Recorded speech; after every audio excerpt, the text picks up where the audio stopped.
അരിക്കൊമ്പനെ കേരളക്കര മറന്നിട്ടുണ്ടാവില്ല. ഇടുക്കിയെ വിറപ്പിച്ച കൊമ്പനെ നാടുകടത്തിയിട്ട് കൊല്ലം 1 കഴിയുന്നു. കൊമ്പൻ കാട് മാറിയിട്ടും ചിന്നക്കനാലിൽ ഇന്നും അരിക്കൊമ്പൻ വിഷയത്തിൽ പ്രതിഷേധം തുടരുകയാണ്. അരിക്കൊമ്പൻ വിദഗ്ധ സമിതി റിപ്പോർട്ട് പുനഃപരിശോധിക്കണം എന്നാവശ്യപ്പെട്ടുകൊണ്ടാണ് പ്രതിഷേധം.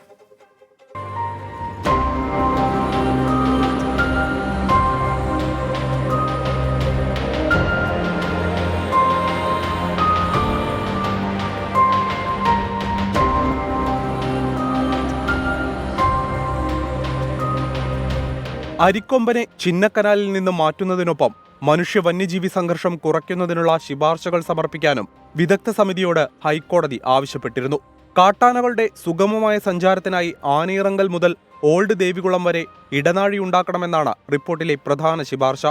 301 80 ഏക്കർ എന്നീ ആദിവാസി കോളനികളിലുള്ളവരെ മാറ്റി പാർപ്പിക്കണം. കൊളുക്കുമലയിലെ ജീപ്പ് സവാരിക്കും രാത്രിയാത്രകൾക്കും നിയന്ത്രണം ഏർപ്പെടുത്തണമെന്നും സമിതി ശുപാർശ ചെയ്യുന്നു. ഇതിനെതിരെയാണ് ചിന്നക്കനാൽ, ശാന്തൻപാറ, ദേവികുളം പഞ്ചായത്തുകളിൽ പ്രതിഷേധം. ചിന്നക്കനാൽ ഗ്രാമപഞ്ചായത്ത് റിപ്പോർട്ടിനെതിരെ പ്രമേയം പാസാക്കി.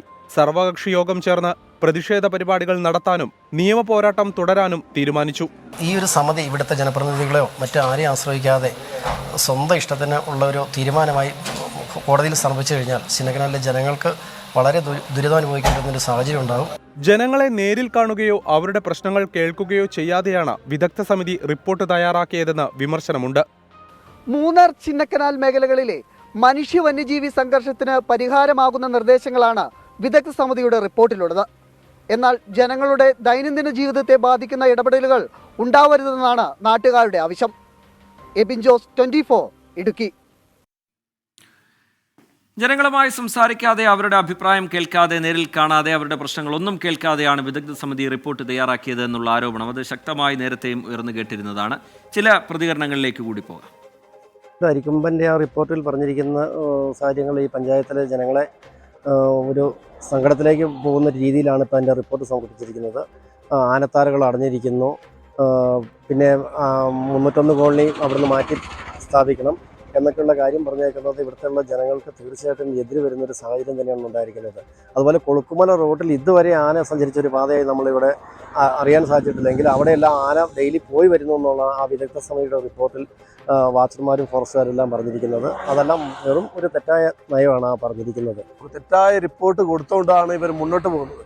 ഇങ്ങനെ ഒരു റിപ്പോർട്ടുമായിട്ട് മുന്നോട്ട് പോകുമ്പോൾ ഇവിടുത്തെ ചിന്നക്കനാലല്ലേ, അതായത് ഈ ടൂറിസമും ഇവിടുത്തെ ജീവിക്കുന്ന ജനങ്ങളുടെ വാൽവാധാരം തന്നെ ഇല്ലാതായി പോകുന്ന ഒരു നിലയിലേക്കാണ് പോകുന്നത്. അങ്ങനെ എന്തെങ്കിലും ഇങ്ങനെ വേറെ കുറച്ച് ആവശ്യമില്ലാതെ തെറ്റായ റിപ്പോർട്ടിൻ്റെ അടിസ്ഥാനത്തിൽ മുന്നോട്ട് പോകുകയാണെങ്കിൽ ഇവിടെ ജനങ്ങളെ കൂട്ടിക്കൊണ്ട് ജനപ്രതിനിധികളും ഇവിടുത്തെ രാഷ്ട്രീയക്കാരും എല്ലാവരും ഒരുമിച്ച് നിന്നുകൊണ്ട് ഒരു നല്ല സമരപരിപാടിയിലേക്ക് പോകാനാണ് ഞങ്ങൾ അടുത്ത് ആലോചിക്കുന്നത്. അവിടെ യഥാർത്ഥത്തിൽ ബോട്ടിംഗ് നടത്തുന്നതോ അല്ലെങ്കിൽ ടൂറിസമോ അല്ല ആനകൾക്ക് ശല്യമുണ്ടാക്കിയിരിക്കുന്നത്.